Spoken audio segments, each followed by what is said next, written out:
मुझे नहीं पता वो क्या चीज़ थी, कहाँ से आई थी। मेरे पास से एक, मैं शायद ज़ाहिर नहीं कर सकती वो चीज़, क्योंकि मुझे सोच के कुछ होता है कि वो वाक़या मेरे साथ क्यों हुआ।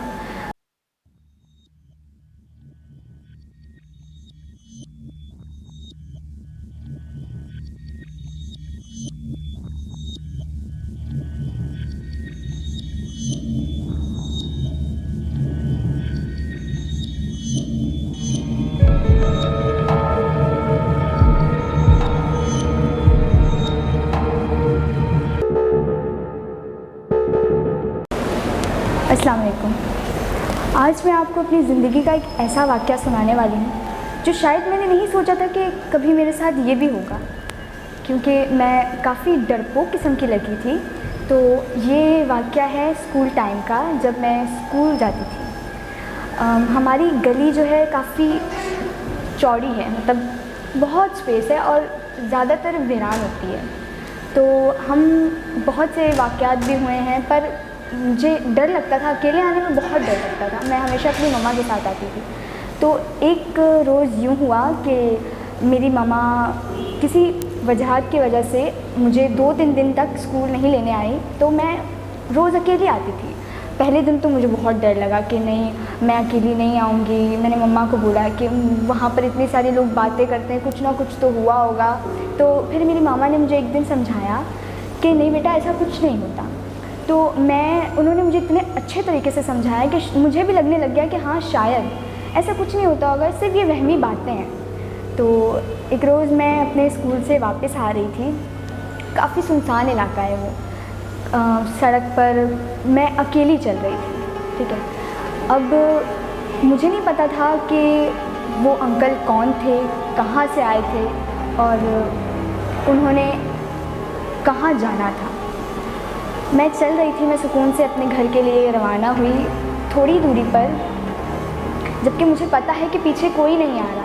क्योंकि होता है ना, हम चलते हैं तो पता लगता है कि कोई हमारे पीछे चल रहा है या कोई हमारे आगे चल रहा है। तो एक रोज़ मैं जब अकेली जा रही थी तो मैं थोड़े फासले पर गई स्कूल से। जब छुट्टी हो गई थी, सब बच्चे चले गए थे, तो मैं निकली स्कूल से। थोड़े फासले पर मुझे अपने बैक साइड पर किसी के चलने की आहट आई। मैंने पीछे मुड़ के नहीं देखा। मैं हमेशा अपनी नज़रें नीचे झुका कर चलती हूँ, तो मैंने पीछे मुड़ के नहीं देखा। थोड़ी देर बाद जब मुझे लगा कि शायद मेरे पीछे पीछे कोई चल रहा है, तो मुझे भी देखना चाहिए, पता होना चाहिए कि हमारे पीछे कौन है। तो मैंने मुड़ कर देखा, तो एक दफ़ा तो हुआ कि कोई भी नहीं था पीछे। मेरे दिल को एक दफ़ा कुछ हुआ। मैं एक तो 5 मिनट तक वहीं खड़ी रही। मुझे लगा कि मुझे आगे नहीं जाना चाहिए, मुझे यहाँ खड़ा होना चाहिए। पर फिर मैंने सोचा कि मैं कितनी देर तक यहाँ खड़ी रहूँगी। फिर मैंने बोला कि नहीं, बस थोड़ा ही तो फासला रह गया है, मैं चलती हूँ। मैं फिर से गई तो फिर से मुझे आवाज़ आने लग गई। मैं थोड़ी और दूरी पर गई तो मेरे पास से एक साया गुजरा। धूप में साया नज़र आता है, आपको अपना भी साया नज़र आता है, अगर कोई आपके साथ चल रहा हो उसका भी साया नज़र आता है। तो मैं जब थोड़ी फासले पे गई तो मेरे सामने से जब साया गुजरा, तब मेरे दिल की धड़कन एकदम तेज़ हो गई। मैं ये सोचने लगी कि ना मेरे आसपास, ना मेरे आगे पीछे कोई नहीं है, तो ये कौन है। मैं थोड़ी देर तक चलती रही, डर के, बिल्कुल डर के। मेरे दिल की धड़कनें जितनी तेज़ उस वक्त हो रही थी, शायद ही कभी नहीं हुई। मैं फिर भी चलती रही। थोड़े टाइम बाद, मुझे नहीं पता वो क्या चीज़ थी, कहाँ से आई थी, मेरे पास से एक, मैं शायद ज़ाहिर नहीं कर सकती वो चीज़, क्योंकि मुझे सोच के कुछ होता है कि वो वाक़या मेरे साथ क्यों हुआ। और मैं उसके बाद से शायद डरती भी, पर मेरा डर ख़त्म हुआ क्योंकि उस दिन मैंने उस चीज़ को फेस किया।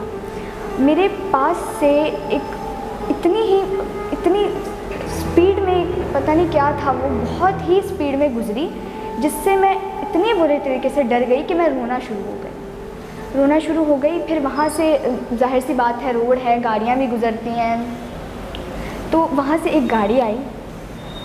जब मैं रो रही थी, उन्होंने मुझे रोते हुए देखा।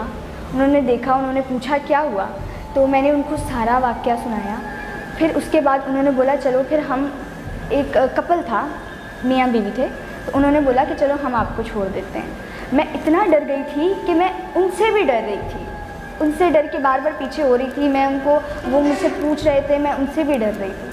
फिर उन्होंने बोला कि बच्चे हमसे डरो मत, हम आपको आपके घर तक छोड़ देते हैं। फिर जब मैं घर पे पहुंची, मैंने अपनी अम्मी को बताया, तो पहली बात तो अम्मी यकीन ही नहीं कर रही थी कि ऐसा कुछ हुआ। फिर उसके बाद जो मेरी हालत थी वो देखकर उनको भी लगने लग गया कि हाँ कुछ हुआ है। तो फिर उसके बाद से मैंने ये चीज़ सीखी कि शायद हम जिस चीज़ को फेस नहीं करते उससे ज़्यादा डरते हैं। एक दफ़ा मेरे साथ वो चीज़ हो गई ना, अब नेक्स्ट टाइम होगी तो मैं ये नहीं सोचूंगी कि यार मेरे साथ हुआ क्या, मैं उसके अंदर की गहराई जानने की कोशिश करूँगी कि ये क्या था और क्यों हुआ और मुझे इसको देखना चाहिए। तो बस यही था, पर ये मेरे लिए शायद आप लोगों के लिए ज़्यादा खौफनाक ना हो, पर उस टाइम मुझे पता था कि मेरे दिल पे क्या गुजर रही है, मेरी क्या हालत हो रही है। बस इतनी सी स्टोरी थी मेरी। Thank you.